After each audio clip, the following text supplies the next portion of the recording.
आपके यहाँ वोट पड़ने के लिए जा रहे हैं तो खुदारा इंसाफ के साथ, ईमानदारी के साथ वोट डालिए। किसी भी इस नज़रिए के साथ ना वोट डालिए कि जी फलां को जिताना है, फलां को। आपके नज़दीक आपका दिल जिसको कहता हो कि ये बंदा ईमानदार है, इस मिट्टी के लिए, इस वतन के लिए, इस माशरे के लिए, इस समाज के लिए, शहर के लिए, गाँव के लिए फ़ायदेमंद है, तो उनको चुनिए। अल्लाहु अकबर। इलेक्शन के दिन चल रहे हैं। ये इलेक्शन के दिनों का मतलब कुरान पाक में भी जिक्र है, हदीस में भी जिक्र है कि जब तुमसे गवाही मांगी जाए तो अच्छी गवाही, सही गवाही, सच्ची गवाही दें। इलेक्शन के मुतालिक जो गुफ्तगू आपसे कर रहे हैं वो ये नहीं कि किस जमात को वोट दें, किसको नहीं दें। पहला मसला तो ये है कि जो भी लोग इस मुल्क में रहते हैं, चाहे उनका मजहब कोई भी है, रंग कोई भी है, नस्ल कोई भी है, जब कभी इलेक्शन आता है तो बहुत सारे लोग समझते हैं पिकनिक मनाने जाएं, बहुत सारे लोग समझते हैं इधर उधर घूमने चले जाएं, और बहुत सारे लोग समझते हैं कि मजहब के नाम पर वोट दें। बहुत सारे लोग समझते हैं कि हमारी बरादरी का आदमी खड़ा होगा उसको वोट देंगे। बहुत सारे लोग समझते कि हम अपने नजरिए से। तो इस बात को ज़हन नशीन कर लीजिए कि जब आपसे गवाही मांगी जाए, ये वोटिंग जो है गवाही आपसे पूछ रहा है आपका देश की, बताओ किसको आगे लेके आना है, तो आप अपने सच्चे दिल के साथ, नेक नीयती के साथ वोट डालने के लिए जाइए, क्योंकि इसको वोट को डाल के अच्छे लोगों को क़ियादत के लिए पसंद करना, ये भी इस्लामी तालीमात का हिस्सा है। प्यारे पैगंबर मोहम्मद रसूलुल्लाह सल्लल्लाहु ताला अलैहि वसल्लम ने तालीम दी है कि इक़्तिदार में आला किरदार तमाम असहाब जो रज़ी अल्लाह ताला अजमाइन गुजरे हैं, उनका भी यही हुक्म है कि इक़्तिदार में आला इखराक, आला किरदार। और अल्लाह तबारक व तआला ने जिन लोगों को भी, चाहे वो किसी भी मज़हब से ताल्लुक़ रखते हैं, आपको मौका दिया इलेक्शन के अंदर शामिल होने का, आपके यहाँ वोट पड़ने के लिए जा रहे हैं, तो खुदारा इंसाफ के साथ, ईमानदारी के साथ वोट डालिए। किसी भी इस नज़रिए के साथ ना वोट डालिए कि जी फलां को जिताना है, फलां को। आपके नज़दीक आपका दिल जिसको कहता हो कि ये बंदा ईमानदार है, इस मिट्टी के लिए, इस वतन के लिए, इस माशरे के लिए, इस समाज के लिए, शहर के लिए, गांव के लिए फ़ायदेमंद है, तो उनको चुनिए। अपनी आंखों के आगे से तमाम तरह के पर्दे, चाहे वो मज़हब का हो, चाहे वो ज़ात का हो, चाहे बरादरी का हो, उनको हटाने के बाद दयानतदारी के साथ अपनी राय जो है वो दीजिए। लोग चाहते हैं कि अच्छे हुक्मरान आ जाएं। हर बंदा मुल्क में किसी से पूछो, हिंदू से, मुसलमान से, सिख से, दलित से, किसी से पूछो कि भाई कैसी सरकार हो जी, अच्छे लोग आने चाहिए जो रोटी दें, कपड़ा दें, मकान कम से कम गरीब लोगों के पास आ जाए। लेकिन जब ये वोट डालने जाते हैं तो कहते दे दो 500, 1000 रुपए, शराब की बोतल दे जाओ, बिरयानी की देग दे जाओ, जो दे सकते हो दे दो। अब जो लोग अपनी वोट को बेचते हो, वो क्या समझते हैं कि 500 रुपए की वोट बेचने के बाद क्या उनको सैयदना उमर फारूक रजी अल्लाह ताला अन्हु जैसा बेहतरीन हुक्मरान मुयस्सर हो सकता है? क्या वो भूल गए कि वोट को बेचना हराम है? अल्लाह और उसके रसूल का हुक्म है कि अगर हराम लुकमा हलक से नीचे उतर जाए तो बंदे की नमाज नहीं हो सकती। जो लोग उम्मीदवारों से पैसा मांगते हैं कि लाओ हमें पैसे दो, हम तुम्हें वोट डालेंगे, उन बदबख्तों को ये नहीं याद, छोटी छोटी बात जाके मौलवियों को पूछते हैं कि जनाब फलां चीज़ हलाल है कि हराम है? ये पैकेट के ऊपर लिखा हुआ है कि इसमें सूअर की चर्बी तो नहीं, हलाल है या हराम है? दूसरों का हक खा रहे हो, दूसरों की खुशियां खा रहे हो, बदमाश लोगों से रकम लेके उनको हुकूमत में हिस्सेदार बना रहे हो, तब नहीं पूछते हलाल है कि हराम है?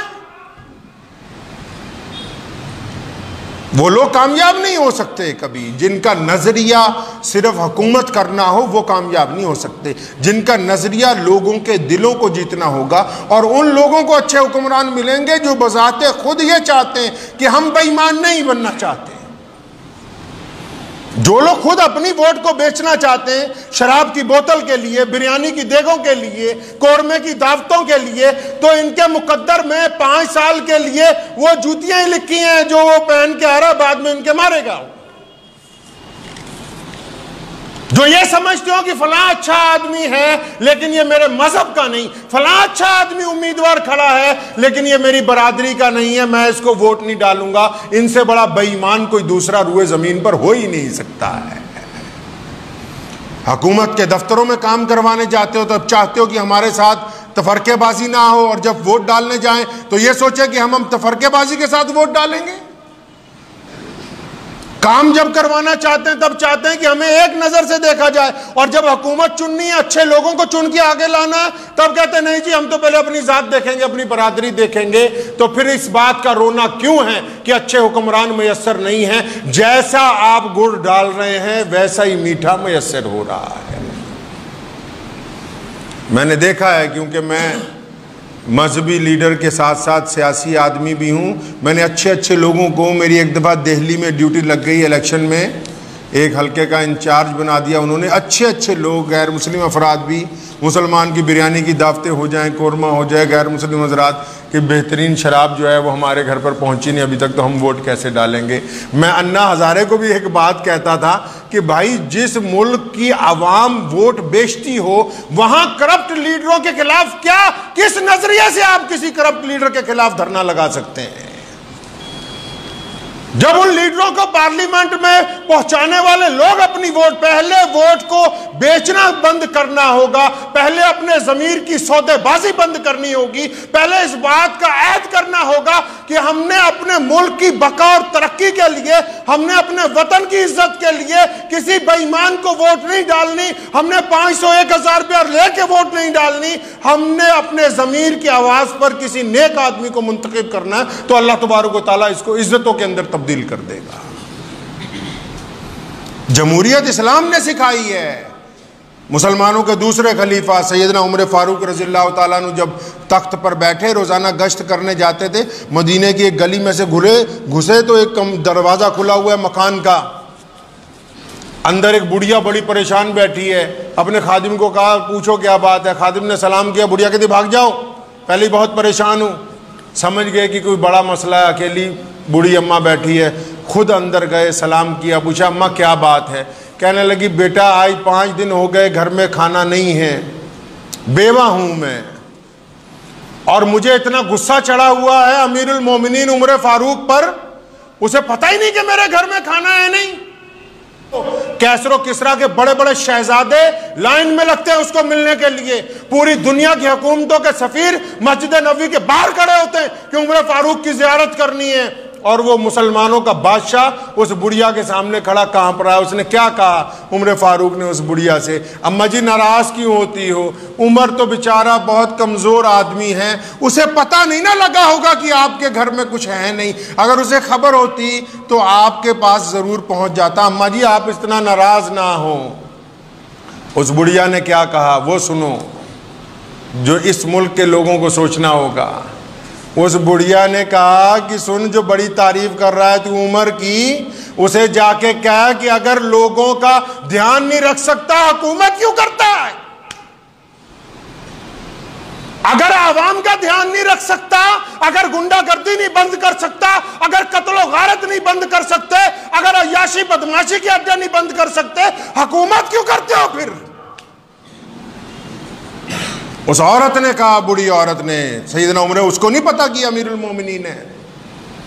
कहने लगी अगर उसे यही नहीं पता कि मदीने की एक बुढ़ी औरत घर में फाके से है तो फिर वो हुकूमत क्यों करता है? हुकूमत छोड़ दे, किसी और को दे दे जो इंसानों की खबरगिरी कर सके। घर गए, सारा खाने का सामान, बेशुमार दिनार लेके आए अपने खादिम के साथ, और वहाँ ईरान के बादशाह के एम्बेसडर आए हुए मस्जिद नबवी में बैठे हुए कि मुसलमानों के खलीफा से मिलना है। उनका फौजी दस्ता पहुंचा हुआ कि जनाब हमारी जान छोड़ो, हमारा बादशाह माफी मांगता, अमीरुल मोमिनीन के साथ हमें मिलवा दो। और यहां उमर फारूक अंगीठी जला रहे हैं उस बुढ़िया की, जल नहीं रही, लकड़ियां थोड़ी गीली हैं, इतना धुआं है, आंखें सुर्ख हो गई, हलक में धुआं उतर गया, खांस भी रहे हैं। अंगीठी आखिर अल्लाह अल्लाह करके जली, रोटी पकाई, सालन पकाया, बुढ़िया के सामने रखा। अब वो बुढ़िया खाने लगी तो फिर गुजारिश कर रहे, अम्मा जी उमर फारूक को माफ कर देना, वो बेचारे को पता नहीं होगा। अम्मा वहीं डटी हुई है, कहती नहीं, उसने ऐसी बात कही, उमर फारूक रोने लगे, कहने लगे सुन बेटा, मेरी जब जान निकलेगी ना, मैं रसूलुल्लाह के पास जाकर उमर फारूक की शिकायत करूंगी। उधर मस्जिद नबी में सफ़ीर आए हुए हैं, हज़रत अली रज़ियल्लाहु ताला अन्हु बड़े परेशान हैं, और साथ में हज़रत शर्जील बिन हसना कि भाई ये खलीफा कहाँ गए, कहाँ? अली रज़ियल्लाहु ताला लोगों को पूछते फिरते, उमर कहाँ है? कोई कह रहा अभी यहाँ थे, उधर को गए, अभी यहाँ बोरी उठाए जा रहे थे, उधर को। जब पता करते करते उस बुढ़िया के घर पहुँच गए, हुक्मनामे पर किसी पे दस्तखत करवाने थे, जाके सलाम किया, अस्सलामु अलैकुम या अमीरुल मोमिनीन। अब उस बुढ़िया के पैरों के नीचे से जमीन निकल गई, कहती ओ ये तो खुद उमर फारूक है जिसको मैं इतनी देर से डांट रही हूँ। घबराने लगी। उमर फारूक ने कहा अम्मा मुकरना नहीं, पहले तू मुझे अल्लाह वास्ते माफ कर। उसने कहा मैं अल्लाह वास्ते माफ करती हूँ। फिर उससे लिखवाया रुक्के पर कि मैंने उमर फारूक को अल्लाह वास्ते माफ कर दिया, और फिर उस पर हजरत अली रज़ियल्लाहु ताला अन्हु के दस्तखत करवाए कि आप गवाह हो जाएं, और फरमाया जब मैं मर जाऊं ये रुक्का मेरी कब्र में रखना। अल्लाह करीम जब पूछेंगे कि उमर क्या करके आया दुनिया में, तो मैं कहूंगा अल्लाह जी आपकी मखलूक की जब एक बुढ़िया भी नाराज हो गई थी तो मैं उससे भी माफी मांग के माफीनामा लिखवा के आया। जमहूरियत इसी का नाम है कि हुक्मरान जवाबदेह हों लोगों के लिए, किसी के साथ जुल्म और ज्यादती ना हो। तो आज के बयान का मकसद आपसे यही था कि इस्लाम के आईने में, कुरान के आईने में, अल्लाह और उसके रसूल के हुक्म के मुताबिक हुक्मरान का जो मज़हब है, जब वो तख्त पर बैठ जाए, जाके अदालत में जज जब अपनी कुर्सी पर बैठ जाए, फिर उसका मज़हब अदल और इंसाफ होता है। हमें अगर अपने मुल्क में, अपने वतन में ऐसे अच्छे लोगों की ज़रूरत है जो अदल करने वाले हों, इंसाफ करने वाले हों, तो हमको अपनी वोट और अपनी राय को दौलत के बदले में बेचना नहीं है इंशाअल्लाह। ठीक है जी, इंशाअल्लाह। मुझे उम्मीद है कि आपको ये वीडियो पसंद आई होगी। अगर पसंद आई हो तो ये आप अपने दोस्तों के साथ शेयर करें और इस चैनल को सब्सक्राइब ज़रूर करें।